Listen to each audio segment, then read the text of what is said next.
আসসালামু আলাইকুম রহমতুল্লাহ। আজকে নিয়ে আসলাম 2 কিলো রুই মাছ। আজকে রুই মাছটাকে ভালো করে ওয়াশ করে নিলাম, ওয়াশ করে সুন্দর করে পানি দিয়ে দিল। আর এখন এখানে হলুদ মরিচ লবণ দিয়ে ভালো করে মশলাটা মাখিয়ে দেবো। মশলাটা মাখিয়ে সুন্দর করে মাছগুলো ফ্রাই করার জন্য রেডি হয়ে যাবে। আমি ভালো করে মশলাটা সুন্দর করে মাখিয়ে নিচ্ছি। মশলাটা যতই ভালো করে মাখানো যাবে টেস্টি হবে। এখানে সুন্দর করে মাছগুলোকে হলুদ মরিচ লবণ দিয়ে সুন্দর করে মাখানো হয়ে গেছে। দেখতে পাচ্ছেন মাছগুলো একটা চমৎকার কালার আসছে। আর এইভাবে আমরা যখন আসলে অনেকেই মাঝের মধ্যে আদা রসুন পেয়ে দেয়, আমি নর্মালি কোনো কিছু দিই না, কারণ আমি হলুদ মরিচের লবণ দিয়ে মশলাটা বানালে না। এখানে তেলটা গরম হয়ে যেতে পারে, এতে মাছগুলো এখন করে দেখতে পাচ্ছেন। আর এইভাবে আমি বানিয়ে থেকে আমি অবশ্যই যদি আপনাদের ভালো লাগে তাহলে লাইক করে শেয়ার করে সাবস্ক্রাইব করে আর অবশ্যই নতুন নতুন ভিডিও করতে চেষ্টা করি আমি আমার জন্য। তো আপনাদের জন্য অবশ্যই আপনাদের ভালো লাগে আমার এই ভিডিওগুলো, স্পেশালি আমার রান্নাটা বা এইটা আমরা নর্মাল রান্না, এটা আমরা রান্না করে দেখি না বিশেষ করে। আর এগুলো আমরা স্টাফে খাওয়ার জন্য রান্নাটা করি। আমরা আরবি ব্যবস্থা রান্না করে বেশি, এটা আমাদের দেশের রান্না বা দেশের রান্না খুব কম করি। মাঝে মাঝে আমরা স্পেশাল আসি, ভালো লাগে অন্য ওখানে খাবারটা অনেকটা প্রতিদিন খেতে খেতে দেখতে দেখতে ভালো লাগে। এই জন্য রুই মাছ, তেলাপিয়া মাছ, পাঙ্গাস মাছ, বিভিন্ন রকম মাছ, চিকেন বিরিয়া, তারপরে কবুতর, বিভিন্ন রকম আইটেম।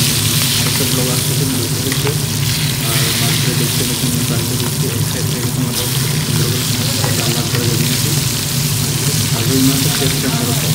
আর এখানে যতই মাছ খেতে তার সবচেয়ে বেস্ট হলো রুই মাছ। রুই মাছটা আমার থেকে খুব ভালো লাগে।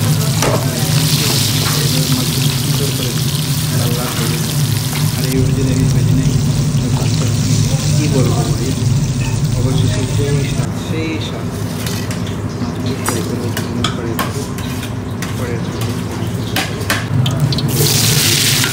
তেলটা দিয়ে গেছে, তেলের মধ্যে গরম হয়ে গেছে।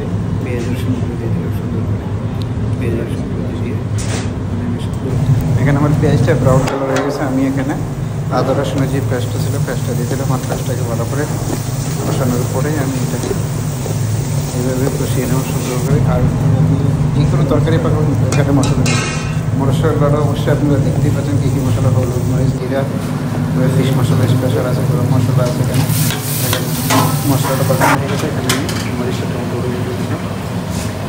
চমৎকার। আর অবশ্যই যদি আপনাদের ভালো লাগে তাহলে লাইক করে শেয়ার করে সাবস্ক্রাইব করে পাশে থাকুন। দেখতে পাচ্ছেন এখানে আমার মশলাটা সব পাকানো হয়ে গেছে মোটামুটি। এইভাবে আমি পাকিয়ে থাকি। আর অবশ্যই আপনাদের যদি ভালো লাগে আপনারা অবশ্যই লাইক করে শেয়ার করে সাবস্ক্রাইব করে পাশে দেখেন। দেখতে সমাজ করে দেওয়ার কাজ।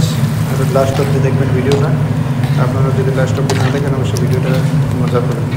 আর এখানে আমি হালকা একটু গ্রেভি দিয়ে দিলাম, হালকা একটু পানি দিয়ে দিলাম। হালকা একটু পানি দিয়ে আমি পানিটা একবার গরম করে তারপরে আমি এখানে মাছগুলি দিয়ে দিচ্ছি।